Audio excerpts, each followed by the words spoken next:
pertanyaan selanjutnya dari Pak Tobito Obi lagi.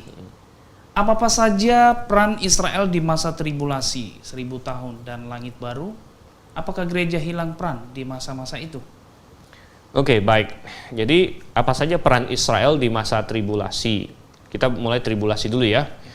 Di masa tribulasi, orang-orang percaya perjanjian baru sudah diangkat.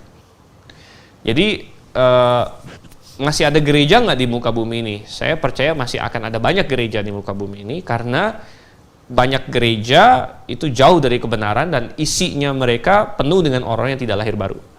Sehingga ketika sangkakala berbunyi dan orang-orang percaya diangkat, jadi ingat, Alkitab tidak pernah berkata jemaat diangkat, ya. Alkitab berkata orang-orang percaya, orang yang dalam Kristus diangkat. Jadi ada suatu perbedaan di situ. Orang-orang percaya diangkat, ya, dan masih ada banyak organisasi gereja yang kacau balau, yang jadi merek gerejanya masih ada, semua masih ada, dan mungkin anggotanya juga mungkin masih banyak karena tidak diselamatkan, ya. Diselamatkan dan mereka masuk tribulation juga, ya. Tetapi kita bilang bahwa yang benar-benar percaya atau jemaat-jemaat yang alkitabiah itu tentu sudah hilang, itu sudah hilang karena sudah di sorga, gitu ya. Nah, Israel kembali menjadi fokus di masa tribulation. Dia akan dianiaya penuh oleh iblis, dan Israel akan kembali menjadi tiang penopang dasar kebenaran. Ya, kalau di masa ini kan sekarang kebenaran ada di jemaat. Nanti akan kembali ke Israel, terutama 144.000 orang Israel yang akan awal-awal diselamatkan, disebut buah sulung. Gitu ya.